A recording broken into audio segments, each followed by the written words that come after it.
নমস্কাৰ বন্ধুসকল আমি মডাৰ্ণ ইণ্ডিয়ান হিষ্ট্ৰীৰ সম্পৰ্কত আলোচনা কৰি আছোঁ আৰু এইটো আমাৰ সিৰিজৰ পাৰ্ট 2 হয় পাৰ্ট 1 ইতিমধ্যে আপলোড হৈছে য'ত আমি 60+ কুৱেশ্যন কভাৰ কৰিছোঁ যদি আপোনালোকে সেই ভিডিঅ'টো চোৱা নাই তেনেহ'লে ডেছক্ৰিপশ্যনত লিংক থাকিব আৰু আপোনালোকে প্লেলিষ্টত গৈ চাব পাৰিব আজিৰ ভিডিঅ'ত আমি গান্ধীন ইৰা সম্পৰ্কত আলোচনা কৰিম যথেষ্ট গুৰুত্বপূৰ্ণ ভিডিঅ'টো দীঘলীয়া হ'ব গতিকে আপোনালোকক মই অনুৰোধ কৰিম আপোনালোকে কপি আৰু পেন লৈ লওক আৰু নোট কৰি যাওক তো বলক মূল প্ৰশ্নখিনিলৈ আমি আগবাঢ়ো ইয়াত আমি গান্ধীজি দক্ষিণ আফ্ৰিকাৰ পৰা ভাৰতবৰ্ষত অহাৰ পিছৰে পৰা আমাৰ ভাৰতবৰ্ষৰ স্বাধীনতা লাভৰ যিখিনি সময় এই দীঘলীয়া সময়ছোৱাৰ বিভিন্ন ধৰণৰ ঘটনাৱলী সম্পৰ্কে ক্ৰনলজিক্যালি ডিসকাস কৰিম যাতে আপোনালোকৰ বুজাত সুবিধা হয় ইয়াত প্ৰথমতে আছে in 1915 Gandhiji return from Africa আমি জানো গান্ধীজি প্ৰথমতে আফ্ৰিকাতে আছিল আফ্ৰিকাৰ পৰাতো 1915 চনত ভাৰতবৰ্ষলৈ উভতি আহিছিল আৰু মনত ৰাখিব যে দক্ষিণ আফ্ৰিকাত গান্ধীজি 21 ইয়াৰ্স অৰ্থাৎ মুঠতে 21 বছৰ যেটো ইয়াৰ পিছৰ নম্বৰটোত আছে আফ্ৰিকাত গান্ধীজি 21 বছৰ আছিল তাৰ পিছতেতো 1915 চনত ভাৰতবৰ্ষলৈ উভতি আহিছিল গান্ধীজি তেতিয়া আমাৰ ভাৰতবৰ্ষলৈ উভতি অহাৰ পিছত তেওঁ কেনেকুৱা পপুলাৰ হৈ পৰে সেই সম্পৰ্কত আমি আলোচনা কৰিম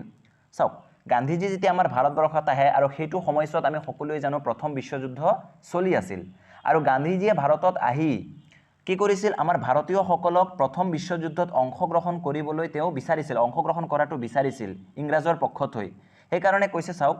গান্ধীজি ওয়াজ কল্ড ভৰ্তি কৰ্নেৱালা সাৰ্জেন্ট কিয় কাৰণ গান্ধীজিয়ে ভাৰতীয় সকল প্ৰথম বিশ্বযুদ্ধত অংশগ্ৰহণ কৰাটো বিচাৰিছিল হেহে গান্ধীজিক কিছু সংখ্যক লোকে ভৰ্তি কৰ্নেৱালা সাৰ্জেন্ট বুলি মানে এটা মাতিছিল তাৰ পিছত গান্ধীজি যেতিয়া দক্ষিণ আফ্ৰিকাৰ পৰা আমাৰ ভাৰতবৰ্ষত আহিল তাৰ পিছত কি হল ব্ৰিটিছ গভৰ্ণমেণ্টে গান্ধীজিক এটা টাইটেল দিছে 44 নম্বৰত আছে চাওক কেজাৰ ই হিন্দ টাইটেল গান্ধীজি কোনে দিছিল ব্ৰিটিছে দিছিল কেতিয়া দিছিল 1915 চনত দিছিল এতিয়া গান্ধীজি ভাৰতবৰ্ষত অহাৰ পিছত তোৰ কেতিয়াৰ পৰা তোৰ সত্যাগ্ৰহ বা আন্দোলনসমূহ কেতিয়াৰ পৰা ষ্টাৰ্ট হৈছিল 45 নম্বৰত আছে গান্ধীজিৰ যেটো প্ৰথম মুভমেন্ট হেতু আছিল বিহাৰত হৈছিল মনত ৰাখিব পৰীক্ষাত প্ৰশ্ন আহিব পাৰে যে which of the following is the first movement of গান্ধীজিৰ প্ৰথম মুভমেন্ট কোনটো আছিল হেতু আছিল বিহাৰৰ চম্পাৰণত 1917 চনত গান্ধীজিৰ জীৱন আমাৰ ভাৰতত আহি গান্ধীজিৰ প্ৰথম যেটো সত্যাগ্ৰহ হৈছিল হেতু হৈছিল বিহাৰৰ চম্পাৰণত 1917 চনত কিয় হৈছিল যিসকল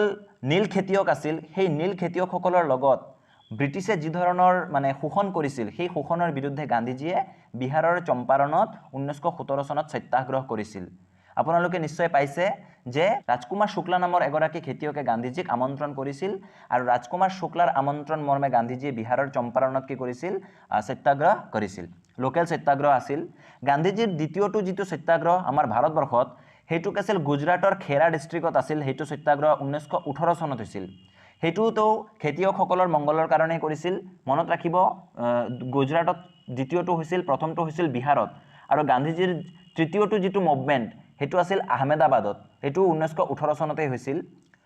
আহমেদাবাদত কিহৰ কাৰণে হৈছিল যিসকল মিল ওয়াৰ্কাৰ্স আছিল কটন মিল ওয়াৰ্কাৰ্স তেওঁলোকৰ পক্ষত গান্ধীজিয়ে সত্যাগ্ৰহ কৰিছিল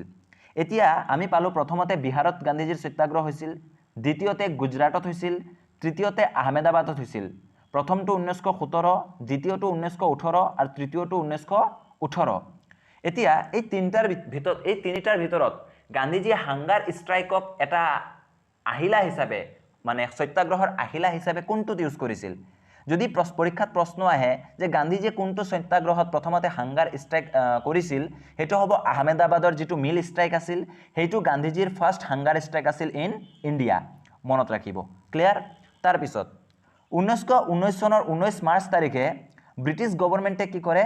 ৰাওলাট এক্ট পাছ কৰে আমি জানো 1919 চনৰ 19 মাৰ্চ তাৰিখে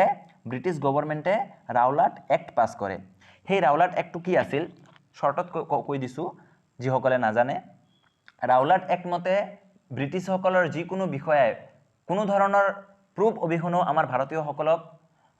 কৰায়ত্ব কৰিব পাৰিব সহজতে আমি এটুই বুজি পাও গতিকে ভাৰতীয়সকলে ৰাওলাট এক্টটো সম্পূৰ্ণ বিৰোধী আছিল কাৰণ ভাৰতীয়সকলৰ বিৰোধত আছিল এই আইন হেহে ভাৰতবৰ্ষত ৰাওলাট আইনৰ বিৰুদ্ধে আন্দোলন আৰম্ভ হৈছিল সেই আন্দোলনত বিভিন্ন ধৰণৰ ভাৰতীয় যিসকল নেতা আছিল তেওঁলোকে আন্দোলন কৰিছিল সেই সকলৰ ভিতৰত চাওক 49 নম্বৰত যেটো আছে in 1919 Saifuddin Kitchlew and Satyapal arrested for Alipur bomb blast incident কিয় কৰিছিল কাৰণ ৰাওলাট আইনৰ বিৰোধিতা তেওঁলোকে কৰি আছিল এতিয়া ব্ৰিটিছে সৈফুদ্দিন কিসলু আৰু সত্যপালক এৰেষ্ট কৰাৰ প্ৰতিবাদত আৰু ব্ৰিটিছ চৰকাৰে যি ৰাওলাট এক্ট পাছ কৰিছে এই এক্টৰ প্ৰতিবাদত আমাৰ ভাৰতীয়সকলে আন্দোলন কৰিছিল তাৰে এটা উল্লেখযোগ্য আন্দোলন আছিল পঞ্জাৱৰ অমৃতসৰক সেই ক্ষেত্ৰত এটা গুৰুত্বপূৰ্ণ ঘটনা আমি মনত ৰাখিব লাগিব যাক ভাৰতীয় ইতিহাসত জালিয়ানৱালাবাগ মাছাক্ৰে অৰ্থাৎ জালিয়ানৱালাবাগৰ নৰহত্যাকাণ্ড বুলি জনা যায় কি হৈছিল চাওক 1919 চনৰ 13 এপ্ৰিল তাৰিখে পঞ্জাৱৰ অমৃতসৰত কিছু সংখ্যক ভাৰতীয়ই ব্ৰিটিছ চৰকাৰৰ যি ৰাওলাট এক্ট আছে সেই এক্টৰ প্ৰতিবাদত ব্ৰিটিছ চৰকাৰৰ প্ৰতিবাদ কৰি আছিল তেনে সময়তেই ইংৰাজৰ যি বিষয়া জেনেৰেল ডায়াৰ মনত ৰাখিব নামটো জেনেৰেল ডায়াৰে তাত উপস্থিত হৈছিল আৰু যিখিনি ঠাইত এই শান্তিপূৰ্ণ আন্দোলন চলি আছিল শান্তিপূৰ্ণভাৱে ব্ৰিটিছ চৰকাৰৰ বিৰোধিতা কৰি আছিল সেই ঠাইটোত প্ৰৱেশৰ কাৰণে আৰু প্ৰস্থানৰ কাৰণে এটাই মাত্ৰ দুৱাৰ আছিল গতিকে জেনেৰেল ডায়াৰ আৰু তেওঁৰ পুলিচ বাহিনী গৈ সেই দুৱাৰ মুখত থিয় হৈছিল আৰু যিসকল লোকে শান্তিপূৰ্ণভাৱে ধৰ্মঘট কৰি আছে তেওঁলোকৰ ওপৰত গুলি বৰ্ষণ কৰিবলৈ জেনেৰেল ডায়াৰে অৰ্ডাৰ দিছিল গতিকে জেনেৰেল ডায়াৰৰ অৰ্ডাৰ অনুসৰি ব্ৰিটিছৰ যিসকল পুলিচ বিষয়া আছে তেওঁলোকে শান্তিপূৰ্ণভাৱে আন্দোলনকাৰীসকলৰ ওপৰত গুলি বৰ্ষণ কৰিছিল যাৰ ফলত বহু শ লোক মৃত্যু হৈছিল গতিকে জালিয়ানৱালাবাগ মাছাক্ৰে সম্পৰ্কে আপোনালোকে জানি থব পৰীক্ষাত প্ৰশ্ন আহিব পাৰে যে 1919 চনৰ 13 এপ্ৰিলত হৈছিল নেক্সট 1919 চনৰ 31 মে তাৰিখে কি হৈছিল চাওক Rabindranath Tagore return the knighthood title to British চাওক যিটো জালিয়ানৱালাবাগৰ মাছাক্ৰে হ'ল যিটো হত্যাকাণ্ড হ'ল এই হত্যাকাণ্ড ভাৰতীয়সকলে কঠোৰ ভাষাত নিন্দা কৰিছিল আৰু এই হত্যাকাণ্ডৰ প্ৰতিবাদত ৰবীন্দ্ৰনাথ ঠাকুৰে কি কৰিছিল ব্ৰিটিছ চৰকাৰে তেওঁক যি নাইট উপাধি বা নাইট সন্মান দিছিল সেই সন্মান তেওঁ ব্ৰিটিছ চৰকাৰক ৰিটাৰ্ণ কৰি দিছিল ঠিক আছে আৰু সেইটো সময়ত ব্ৰিটিছ ভাইসৰয় কোন আছিল তেওঁ আছিল লৰ্ড চেমস্ফৰ্ড পৰীক্ষাত এটো প্ৰশ্ন আহিব পাৰে যে ৰবীন্দ্ৰনাথ ঠাকুৰে যেতিয়া নাইট উপাধি ঘূৰাই দিছিল সেইটো সময়ত ব্ৰিটিছৰ ভাইসৰয় কোন আছিল তেওঁ আছিল লৰ্ড চেমস্ফৰ্ড মনত ৰাখিব ক্লিয়াৰ নেক্সট এতিয়া জালিয়ানৱালাবাগৰ যিটো হত্যাকাণ্ড হ'ল এই হত্যাকাণ্ডৰ বিষয়ে অনুসন্ধান কৰিবলৈ এটা আয়োগ গঠন কৰা হৈছিল যাক কি বুলি কোৱা হয় হান্টাৰ কমিশন মনত ৰাখিব এটো এটা দেখাবা আছিল 1919 চনৰ 14 অক্টোবৰ তাৰিখে হান্টাৰ কমিশন গঠন কৰা হৈছিল কিয় গঠন কৰা হৈছিল জালিয়ানৱালাবাগৰ হত্যাকাণ্ডৰ মানে অনুসন্ধান চলাবলৈ ঠিক আছে তাৰ পিছত 1919 চনতে কি হৈছিল খিলাফত আন্দোলন আৰম্ভ হৈছিল খিলাফত আন্দোলন আমাৰ ভাৰতবৰ্ষত নেতৃত্ব কোনে বহন কৰিছিল এটো ইম্পৰ্টেন্ট হয় পৰীক্ষাত প্ৰশ্ন আহে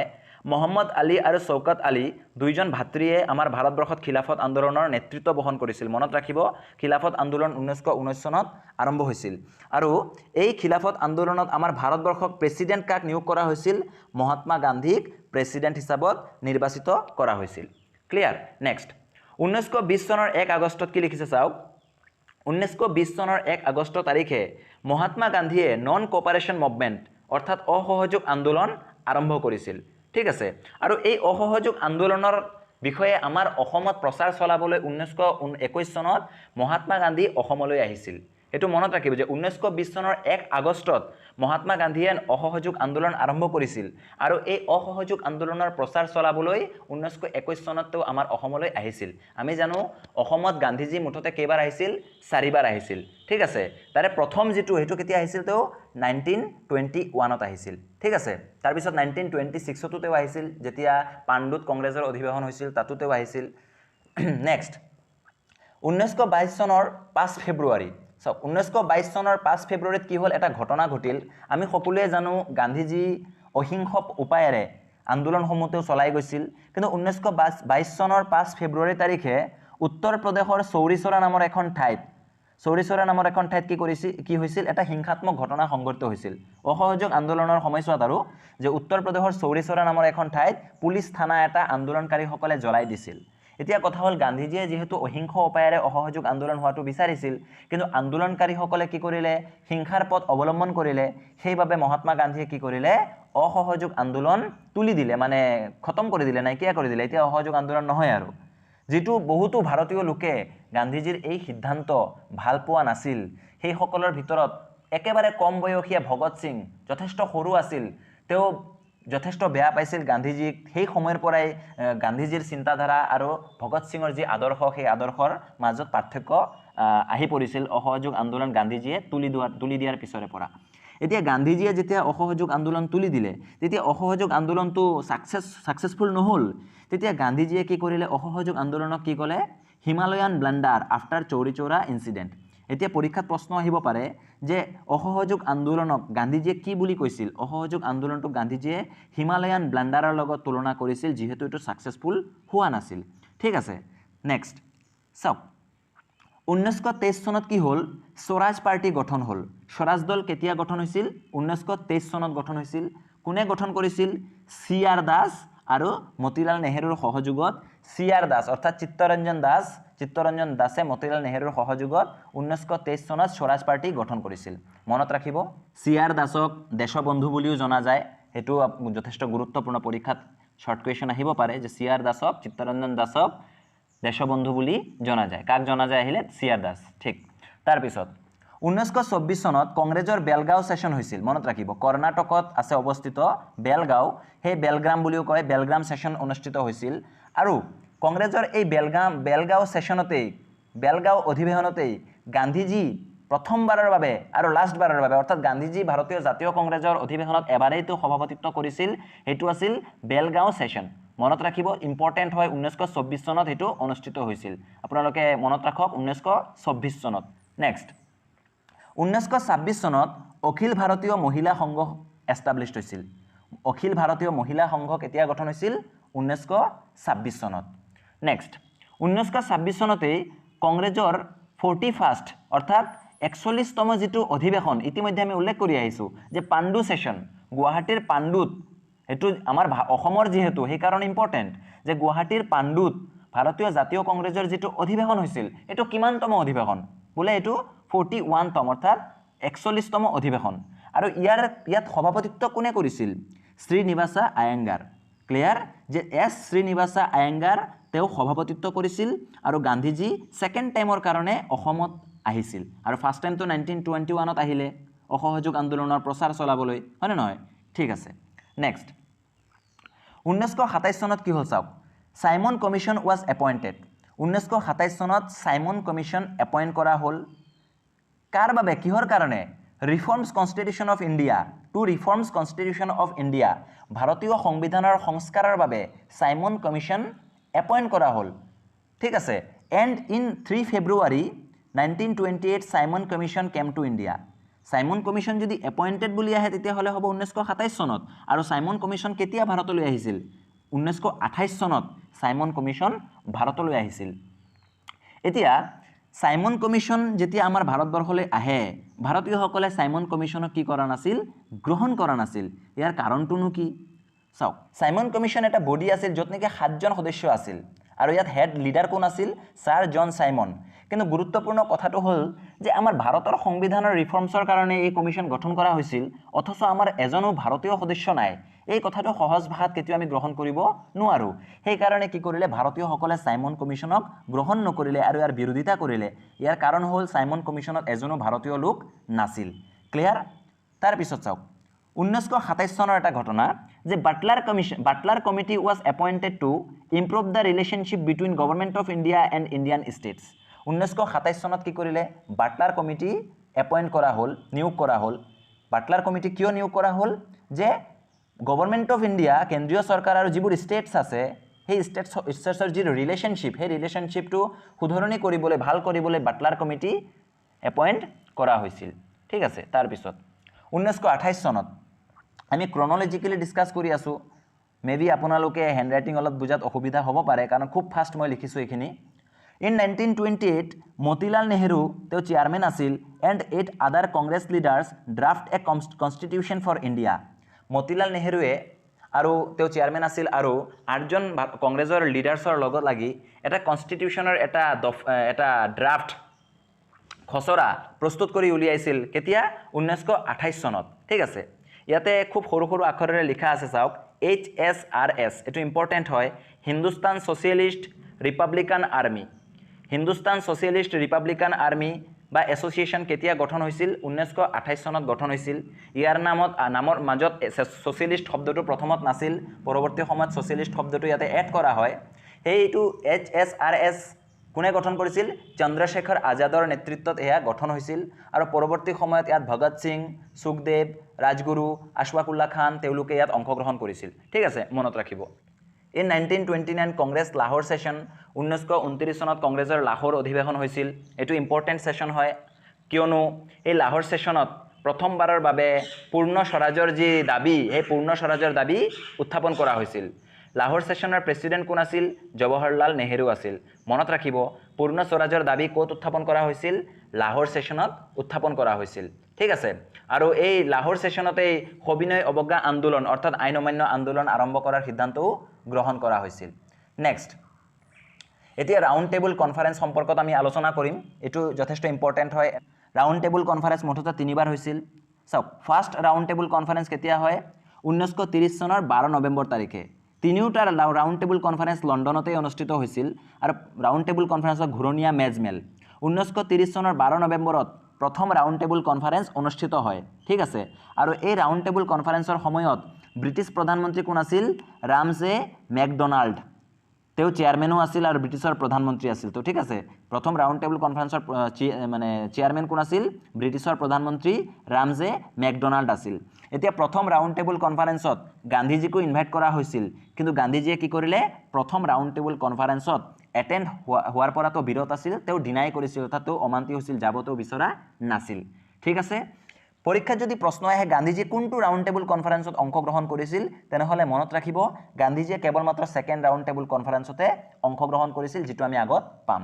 আৰু ডক্টৰ বি আৰ আম্বেদকাৰ অৰ্থাৎ বাবা ৰামজী আম্বেদকাৰ তেও আছিল একমাত্ৰ ভাৰতীয় যিগৰাকী ভাৰতীয়ই প্ৰথম দ্বিতীয় তৃতীয় এই তিনিওখন ৰাউণ্ড টেবুল কনফাৰেন্সতে অংশগ্ৰহণ কৰিছিল ইম্পৰ্টেন্ট পইণ্ট নোট কৰক তাৰ পিছত Chandradhar Barua from Assam attend the first round table conference প্ৰথম ঘূৰণীয়া মেজমেলত অংশগ্ৰহণ কৰা অসমীয়া গৰাকী কোন এটো পৰীক্ষাত আহিয়ে থাকে বহুতবাৰ দেখিছো ৰে কোৱেশ্চন তেও কোন আছিল চন্দ্ৰধৰ বৰুৱা এটো ইম্পৰ্টেন্ট হয় লিখি লওক আপোনালোকে আৰু সেকেন্ড ৰাউণ্ড টেবুল কনফাৰেন্স কেতিয়া হৈছিল 1931 চনৰ 7 ছেপ্টেম্বৰত হৈছিল ডিসেম্বৰলৈ হৈছিল 1 ডিসেম্বৰলৈ অনুষ্ঠিত হৈছিল সেকেন্ড ৰাউণ্ড টেবুল কনফাৰেন্স আৰু ইয়াত মহাত্মা গান্ধীয়ে অংশগ্ৰহণ কৰিছিল The second round table conference failed over the question of communal representation. Second round table conference কি হল ফেল হল কাৰণ কি সাম্প্ৰদায়িক প্ৰতিনিধিত্বৰ যি বিষয় সেই বিষয়টোৰ আলোচনা লৈ তাত এটো ফেল হল তে গান্ধীয়ে কি কৰিলে সেকেন্ড ৰাউণ্ড কনফাৰেন্স আমি ইতিমধ্যে আলোচনা কৰিছো যে গান্ধীজীয়ে সেকেন্ড ৰাউণ্ড টেবুল কনফাৰেন্সত অংশগ্ৰহণ কৰিছিল গান্ধীজীয়ে কি কৰিলে কংগ্ৰেছক প্ৰতিনিধিত্ব কৰিছিল সেকেন্ড ৰাউণ্ড টেবুল কনফাৰেন্সত আৰু সৰোজিনী নাইডুৱে কাক প্ৰতিনিধিত্ব কৰিছিল ভাৰতীয় নাৰী সমাজক সেকেন্ড ৰাউণ্ড টেবুল কনফাৰেন্সত কি কৰিলে প্ৰতিনিধিত্ব কৰিলে সৰোজিনী নাইডুৱে আৰু গান্ধীজীয়ে কংগ্ৰেছক প্ৰতিনিধিত্ব কৰিছিল ঠিক আছে এতিয়া চাওক ইয়াতে খুব সৰু সৰু আখৰেৰে দুটা পইণ্ট আছে এটো ইম্পৰ্টেন্ট যথেষ্ট ইম্পৰ্টেন্ট বিনোৱা ভাবে was the first satyagrahi selected by Gandhi to launch the individual satyagraha in October 1940 এতিয়া চাওক আচাৰ্য বিনোৱা ভাবে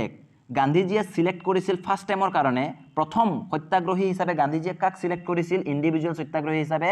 বিনোৱা ভাবেক সিলেক্ট কৰিছিল এটো ইম্পৰ্টেন্ট হয় আৰু গান্ধীজীয়ে দ্বিতীয়তে কাক সিলেক্ট কৰিছিল জৱাহৰলাল নেহেৰুক সিলেক্ট কৰিছিল তোৰ সেকেন্ড ইন্ডিভিজুৱেল সত্যাগ্ৰহী হিচাপে মনত ৰাখিব বিনোৱা ভাবেক গান্ধীজীয়ে ফাৰ্স্ট সত্যাগ্ৰহী হিচাপে সিলেক্ট কৰিছিল ব্যক্তিগত সত্যাগ্ৰহী হিচাপে আৰু জৱাহৰলাল নেহেৰুক সেকেন্ড টাইমৰ বাবে সিলেক্ট কৰিছিল ক্লিয়াৰ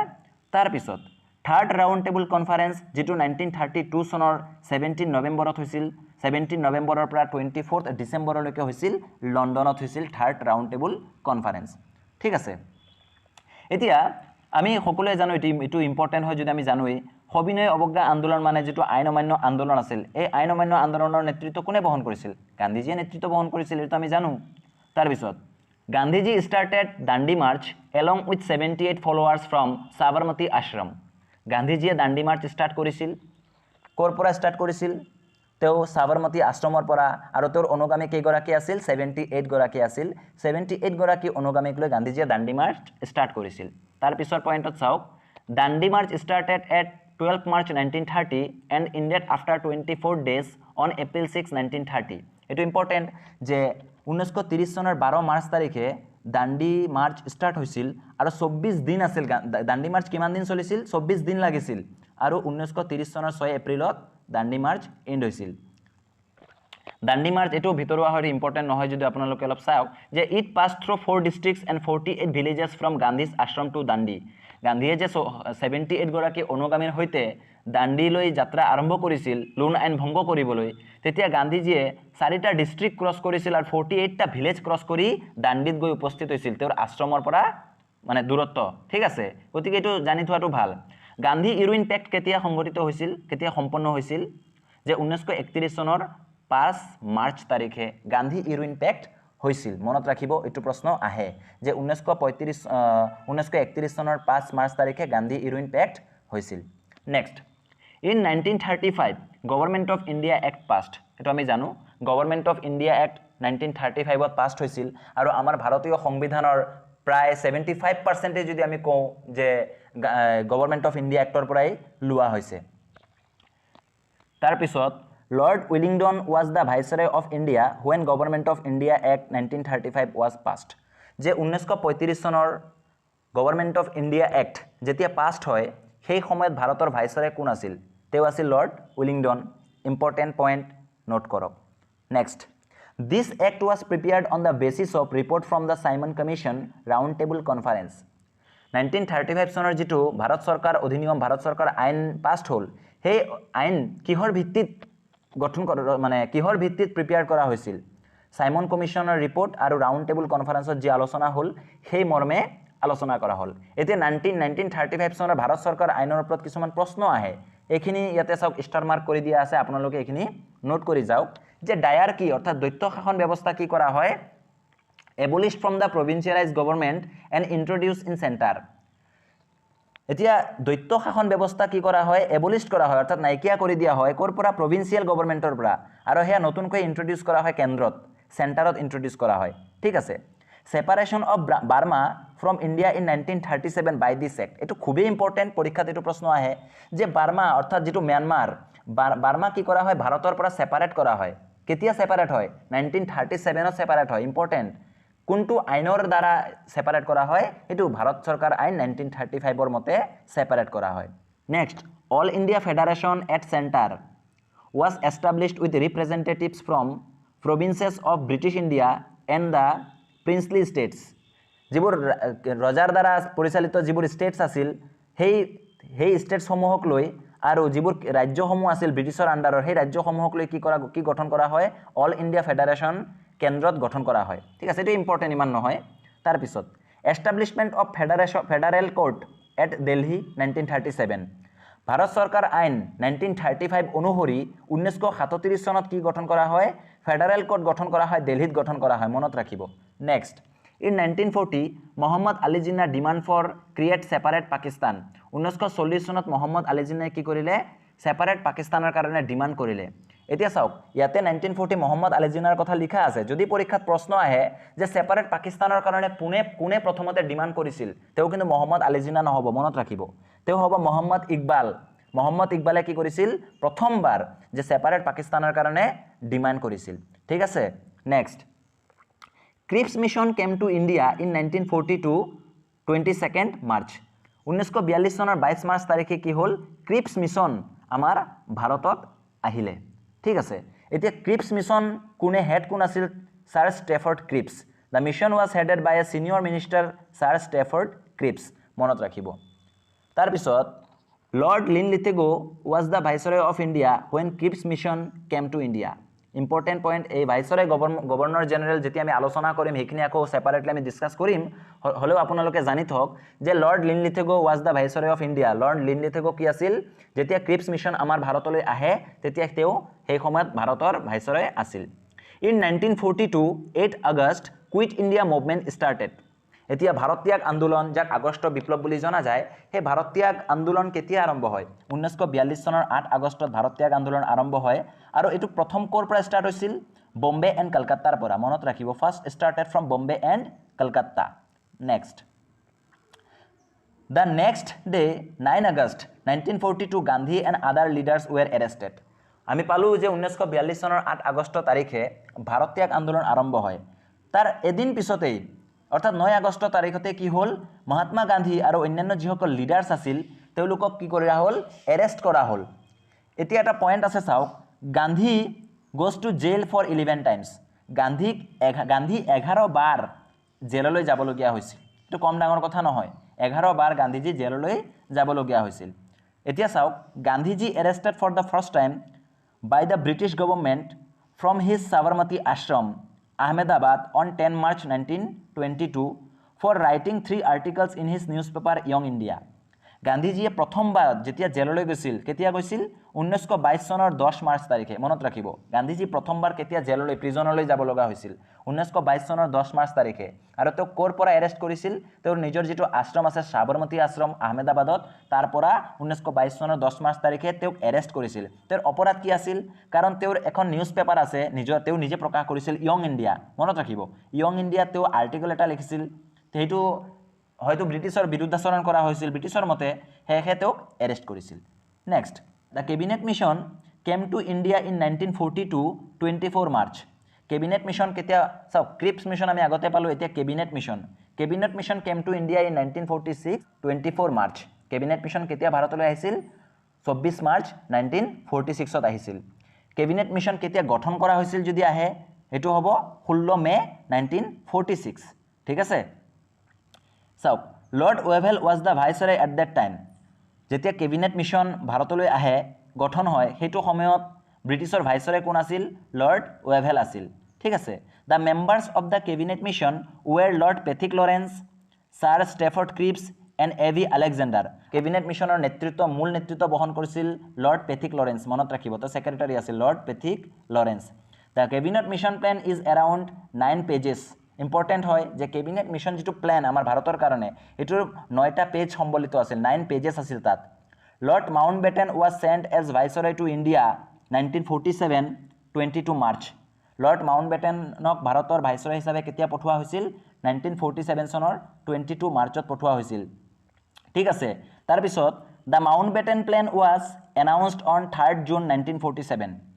মাউণ্ট বেটেন যিটো প্লেন, সেইটো কেতিয়া এনাউন্স কৰা হয়? 1947 চনৰ 3 জুন তাৰিখে। আৰু এই মাউণ্ট বেটেন প্লেন অনুযায়ী কি হ'ল? ইণ্ডিয়া এণ্ড পাকিস্তান দুটা বেলেগ ৰাষ্ট্ৰ হিচাপে ঘোষণা হ'ল। পৰীক্ষাত প্ৰশ্ন আহিব পাৰে যে তলত দিয়া কোনটো আইনৰ অনুযায়ী বা কোনটো ঘোষণা অনুযায়ী, দি দিব কি 4টা অপশ্যন, যে ইণ্ডিয়া আৰু পাকিস্তান ডিভাইড হ'ল, যে মাউণ্ট বেটেন প্লেন অনুযায়ী। ঠিক আছে, next, Mountbatten was the last viceroy in British India. যে এইখিনি খেলি মেলি হয়, আমি নেক্সট ভিডিঅ'টো ধুনীয়াকৈ ডিছকাছ কৰিম। চাওক, Mountbatten was the last viceroy in British India. British ইণ্ডিয়াৰ লাষ্ট ভাইচৰয় কোন আছিল? Lord Mountbatten. আৰু তাৰপিছতে ভাইচৰয়ৰ পৰা আকৌ গভৰ্ণৰ জেনেৰেল নামটো চেঞ্জ কৰি দিয়া হ'ল। গতিকে তেওঁ থাকোঁতে নামটো চেঞ্জ হ'ল, গতিকে তেওঁ কি হ'ল? First governor general of independent India. যদি প্ৰশ্ন আহে first governor general of independent India, তেওঁ হ'ব মাউণ্ট বেটেনেই হ'ব। যদি ভাৰতীয় বুলি আহে তেতিয়াহ'লে হ'ব শ্ৰী ৰাজগোপালাচাৰী। সেইটো আমি ডিছকাছ কৰিম পিছত। তাৰপিছত আছে the all India Congress committee accepted the Mountbatten plan on 15 June 1947। ভাৰতৰ যি কংগ্ৰেছ কমিটি আছে, সেই কংগ্ৰেছ কমিটিয়ে মাউণ্ট বেটেন প্লেন কেতিয়া একচেপ্ট কৰিছিল, অৰ্থাৎ গ্ৰহণ কৰিছিল? 1947 চনৰ 15 জুন তাৰিখে। Next, Mountbatten plan is also' known as June 3rd plan. Note কৰি লওক যে মাউণ্ট বেটেন প্লেনক আন এটা নামেৰেও জনা যায়, জুন 3rd প্লেন হিচাপেও নামেৰে জনা যায়। তাৰপিছত Phoenix settlement and Tolstoy farm were established by Mahatma Gandhi in South Africa. Phoenix settlement আৰু টলষ্টয় ফাৰ্ম, সেইটো মহাত্মা গান্ধীয়ে ক'ত গঠন কৰিছিল? ছাউথ আফ্ৰিকাত গঠন কৰিছিল। তাৰপিছত Kakori conspiracy case took place in 9 August 1925। এইটো ইম্পৰ্টেণ্ট হয় যে আমি অলপ আগত যিটো পাই আহিছোঁ HSRS বুলি এটা সংগঠনৰ নাম, অল ইণ্ডিয়া ছ'চিয়েলিষ্ট যিটো এটা সংগঠন আছিল, চন্দ্ৰশেখৰ আজাদৰ নেতৃত্বত গঠন হৈছিল। সেই সংগঠনৰ দ্বাৰা কি কৰা হৈছিল? এটা ৰবেৰী হৈছিল, ডকাইতি বুলি ক'ব পাৰি, ৰবেৰীৰ ঘটনা, ট্ৰেইন ব্ৰিটিছৰ বিৰুদ্ধে লুট এটা সংঘটিত হৈছিল, কাকোৰী কনস্পিৰেঞ্চি বুলি কোৱা হয়। 1925 চনৰ 9 আগষ্টত সেইটো হৈছিল। গতিকে এইটো আপোনালোকে মনত ৰাখিব। তাৰপিছত চাওক, Jhanda Satyagraha or flag Satyagraha was took place in Nagpur city on 1923. The satyagraha was concluded under the leadership of Sardar Patel. ঝাণ্ডা সত্যাগ্ৰহ বা ফ্লেগ সত্যাগ্ৰহ কেতিয়া হৈছিল আৰু ক'ৰ পৰা হৈছিল? 1923 চনত নাগপুৰত এইটো ফাৰ্ষ্ট হৈছিল। আৰু ইয়াৰ নেতৃত্ব কোনে গ্ৰহণ কৰিছিল? চৰ্দাৰ বল্লভভাই পেটেল। ঠিক আছে, iron man of India Sardar Vallabhbhai পেটেলৰ নেতৃত্বত এইটো হৈছিল। তাৰপিছত the Bardoli Satyagraha. The Bardoli Satyagraha was led by Sardar Patel in 1928 to support the farmers in Bardoli, Gujarat. বৰদলি সত্যাগ্ৰহ কাৰ নেতৃত্বত হৈছিল? চৰ্দাৰ বল্লভভাই পেটেলৰ নেতৃত্বত হৈছিল। 1928 চনত হৈছিল। ইয়াৰ ৰিজন কি আছিল? বৰদলিৰ যিসকল খেতিয়ক আছিল তেওঁলোকক ছাপোৰ্ট কৰা। Next, 1945 the Shimla conference was held.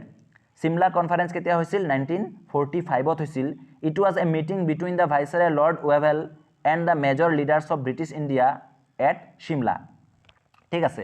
যিসকল লৰ্ড ৱেভেল ব্ৰিটিছৰ যি ভাইসৰয় আছিল তেওঁৰ লগত আৰু যিসকল লিডাৰ্ছ আছিল ব্ৰিটিছ ইণ্ডিয়াৰ আমাৰ ভাৰতীয় লিডাৰ তেওঁলোকৰ মাজত হৈছিল যাক কোৱা হয় কি সিমলা কনফাৰেন্স কেতিয়া হয় 1945 চনত হয় তাৰ পিছত চাওক ইনকালাব জিন্দাবাদ slogan was coin by Maulana Hazrat Mohani in 1921 এটো যথেষ্ট কনফিউজিং বহুতে এখিনি অলপ কনফিউজ খেলিমেলিৰ সৃষ্টি কৰে চাওক ইনকালাব জিন্দাবাদ যেটো ধ্বনি এই ধ্বনিটো কোনে সৃষ্টি কৰিছিল কাৰ দ্বাৰা এটো কয়েন কৰা হৈছিল যদি পৰীক্ষাত প্ৰশ্ন আহে তেনে হলে হ'ব মৌলানা হযৰত মোহানি 1921 আৰু যদি প্ৰশ্ন আহে যে কোনে প্ৰথমতে এই ধ্বনি দিছিল বা পপুলাৰাইজড হৈছিল তেনে হলে হ'ব Bhagat Singh in April 1929 when Bhagat Singh and his associate B.K. Datta bombing the Central Legislative Assembly in Delhi Gandhi stayed in South Africa for 21 years from 1893 to 1915 আমি পাই আইছো প্ৰথমতেই যে গান্ধীজীয়ে সাউথ আফ্ৰিকা 21 ইয়াৰ্স আছিল কেতিয়াৰ পৰা 1893 ৰ পৰা 1915 লৈ আৰু গান্ধীজীয়ে 1915 চনত আমাৰ ভাৰতবৰ্ষলৈ উভতি আহিছিল আমি জানো কিন্তু তাৰ মাজতো গান্ধীজী এবাৰ আহিছিল ভাৰতত কেতিয়া আহিছিল এটো অলপ ডিপত গৈ আমি পঢ়ি আছো চাওক ডিপত গৈ পঢ়ি আছো 1896 তো তাৰ মাজত গান্ধীজী এবাৰ ভাৰতলৈ আহিছিল কিয় আহিছিল কাৰণ গান্ধীজী প্ৰথমতে তাত সিঙ্গেল আছিল অৰ্থাৎ তেওঁ নিজে আছিল তেওঁৰ ফ্যামিলি ভাৰততে আছিল কিন্তু 1896 ত গান্ধীজী পুনৰ এবাৰ ভাৰতলৈ আহে আৰু নিজৰ ওয়াইফ জি কস্তুৰবা গান্ধী আৰু তেওঁৰ সন্তানসকলক কত লৈ যায় সাউথ আফ্ৰিকালৈ লৈ যায় তাৰ পিছতহে আকৌ পুনৰ 1915 তো ফ্যামিলি লৈ উভতি আহে ঠিক আছে ক্লিয়াৰ নেক্সট তাৰ পিছত আছে ফাৰ্স্ট এংলো মাইসুৰ ওয়াৰ কেতিয়া হৈছিল 1767 ৰ পৰা 1769 কি হয় ফাৰ্স্ট এংলো মাইসুৰ ওয়াৰ হয় তাৰ ফাৰ্স্ট এংলো মাইসুৰ ওয়াৰ সমাধান মানে সমাপ্ত হৈছিল ট্ৰিটি অফ মাদ্ৰাজ যেতিয়া হয় 1769 ত তেতিয়া ফাৰ্স্ট এংলো মাইসুৰ ওয়াৰৰ সামৰণি পৰে ঠিক আছে next Servant of Indian Society was founded on 12 June 1905 by Gopal Krishna Gokhale. এটো খুবই important Servants of Indian Society কোনে গঠন কৰে Servants of Indian Society Gopal Krishna গোখলেৰ নেতৃত্বত 12 জুন তাৰিখে গঠন হয় 1905 তাৰ পিছত The Supreme Court of India was founded by Regulating Act 1773 established in 26 January 1950 supreme court যে আমার ভারতর এই সুপ্রিম কোর্ট গঠন করা হয় কোনটো আইনৰ দ্বাৰা এটো ইম্পৰ্টেন্ট হয় ৰেগুলেটিং আইনৰ দ্বাৰা 1907 ৰেগুলেটিং এক্ট যেটো আছিল 1773 সনৰ এই ৰেগুলেটিং এক্ট অনুযায়ী সুপ্ৰিম কোৰ্ট অফ ইন্ডিয়া গঠন কৰা হয় 1950 সনৰ 26 জানুৱাৰী তাৰিখে next all India women conference founded in 1927 সৰ্বভাৰতীয় মহিলাসকলৰ যি কনফাৰেন্স সেই কনফাৰেন্স 1927 সনত কি কৰা হয় গঠন কৰা হয় to promote women education by Margaret Cousins in Pune. Thick. Next, first Indian Factory Act was passed in 1881 during Lord Ripon time. Lord Ripon যেটি আমার ভারতের গভর্নর জেনারেল আছিল সেই সময়তে ফার্স্ট টাইমৰ কাৰণে কি কৰা হয় ইন্ডিয়ান ফ্যাক্টৰি অ্যাক্ট পাস কৰা হয় ঠিক আছে গতিকে আজিৰ ভিডিওত আমি এখিনি কোৱেশ্চন আলোচনা কৰিলো ভিডিওটো দীঘলীয়া হৈছে কাৰণ বহুতো প্ৰশ্ন আমি ডিসকাস কৰিছো বন্ধুসকল আজিৰ ভিডিও আমি ইয়াতে সামৰণি মাৰিছো যদি ভাল পাইছে তেনেহলে লাইক কৰিব আৰু যদি চেনেলত নতুন তেনেহলে চেনেলটো সাবস্ক্ৰাইব কৰিব আৰু যদি ভিডিওটোৰ পৰা কিবা এটা শিকিব পাৰিছে ভ্যালু পাইছে তেনেহলে সমনীয়া বন্ধু বান্ধৱীৰ লগত ভিডিওটো শেয়াৰ কৰিবলৈ নাপাহৰিব পিছত নতুন এটা ভিডিওলৈ লগ পাম জয় অসম জয় হিন্দ